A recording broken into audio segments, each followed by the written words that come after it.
I'm going to show you how to beat Jakotsu Baba in Nioh 3. So this boss, he feels really difficult at first because he's like the first hard boss in the game, but there's actually some tricks to make him really, really easy.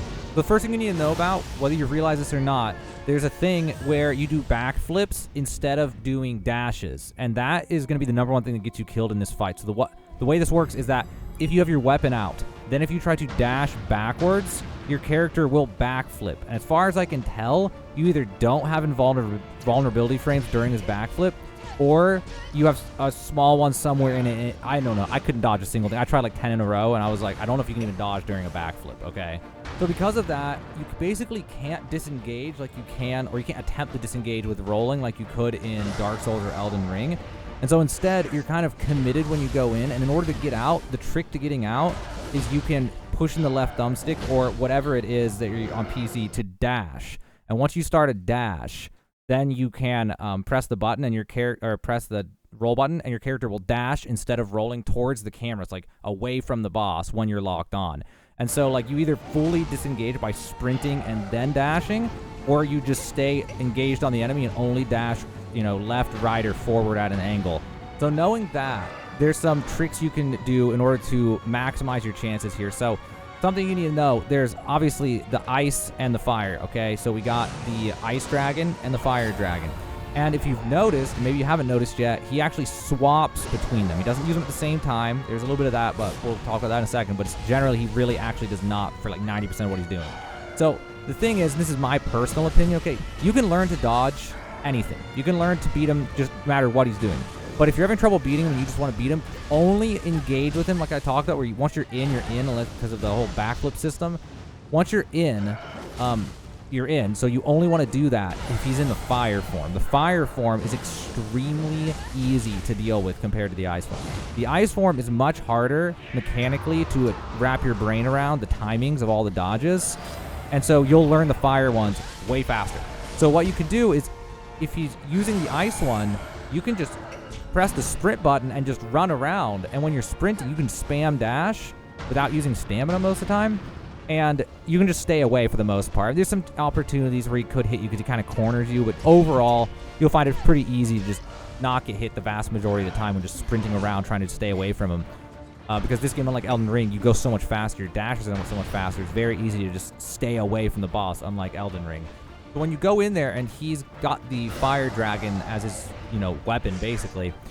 So what you're going to do is you're going to want to go to the back left. Now, I recommend doing this as Ninja. Ninja's my preference, personally, just so I can get the distance to get behind him and quickly get behind him, because the thing is he'll do one of two things, okay? Well, one of three things in a way. The most basic one he'll do the majority of the time is he'll take his staff and he'll slam it down quickly. The first one's actually the hardest to dodge because there's the least telegraphing of it. And then after the first one, he may or may not do any of the other combos, but the second most common one is he will slam again with the staff, but it'll take longer. And this one, once you get used to it and you've dodged it enough times, it's easier because you can see it coming and you're just kind of in your head, you just know, like, okay, 1, 2, 3, okay, dodge, And between each of these dodges, you always want to dodge forward and left. So you're going to rotate around him clockwise and try to get right behind him. And the reason you're going to do this is because his other attacks, when you're this close and he has the fire dragon, is he'll either swing the dragon from left to right and smack at you, or he'll do it from right to left. And it covers about 270 degrees around him, but it does not cover directly behind him, especially if you're just back like a foot or two. And so if you're directly behind him trying to get back attacks as the ninja anyway, if you happen to be in that position, then you may get tapped. You might rotate a little and then start the attack. Like a few things can kind of be off here. But overall, it makes it a lot easier to see the attack coming and then just dodge it. And if you don't dodge it, he may just miss anyway because you're behind him. And then the last thing with the fire thing is if he's going to do the burst attack, which is the red animation, before the attack, you got to just get used to hitting the button on time. It's actually not as bad as a parry in Elden Ring. I don't know what the timings are in milliseconds, but I would say it's 2 to 3 times more forgiving than a parry in Elden Ring. So you can get used to it and you can just do it, okay? And so that's going to be huge for not only doing damage, but also staggering him occasionally and just getting through him faster. But if you want to, you can just dodge it left or right and try to time that instead. And again, just rotate around behind him and try to get behind him.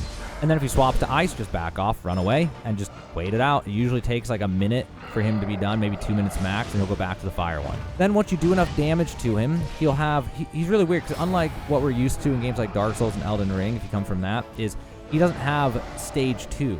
He has stage 1, 2, 1, 2, 1, 2. It's really weird. So he'll do this thing where his head basically becomes like I don't even know, it's like a puppet on a string, you know. It's like his head acts like one of the dragon heads, like his actual head in the middle. And he will use that to attack you. Now, generally, if he's using the fire one and his head's disconnected like that, he's pretty much the same as when his head's not like that. He's still going to slam his staff. He's going to swipe with the dragon. He may try to hit you with the actual head or try to grab you with a bite. But it's actually pretty easy to just go in there and get used to it and just kind of dodge around behind him. Again, trying to get behind him, going counterclockwise. Keep getting behind him and beating on him. And then if he pulls out the ice one, you're just done and you just run away. I'll be in ninja mode. I'll just throw all my shurikens while I wait. I'll throw all my, the other thing, the magic spell, I forget what it's called. And then just run around and wait till the fire one again. Now, something else about this stage 2 where his head's disconnected, as far as I can tell, it's on a timing too. So if you wait like 2 to 3 minutes, he'll just go back to normal. You don't have to do damage to get him back to normal as far as I can tell. He'll just go back to normal. And so basically, if you don't want to fight phase 2 and you only want to fight phase 1, then just fight phase 1.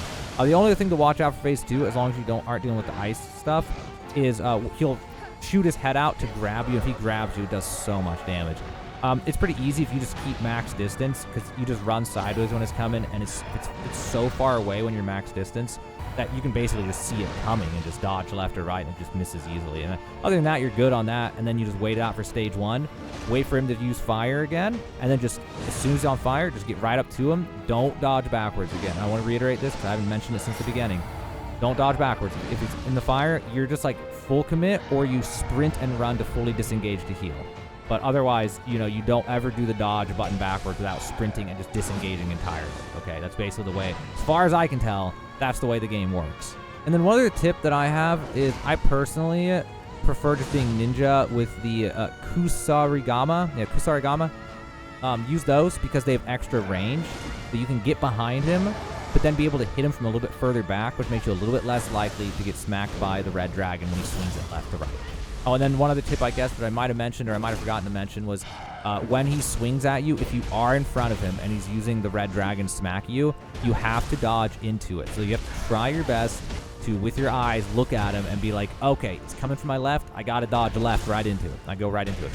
If it's coming from the right, okay, he's coming from the right. All right, I got to dodge, clockwise. I go right into it, or counterclockwise. Oh, my God. I'm saying counterclockwise and clockwise wrong the whole video. And other than that, if you did 100% completion of the first zone, somewhere in there you get a skill called Supreme Parry, and it makes you recover 150 life after a successful burst break. That's actually such a godsend against him because his burst break is so easy to hit once you get used to it, that you can generally get a free elixir, like 1 or 2 free elixirs worth of healing during the fight by just using Supreme Parry. So that's my last tip. You can go try to get that in the first zone. I forget where it was, but if you just clear the whole first zone, that's what I did, and I just had it.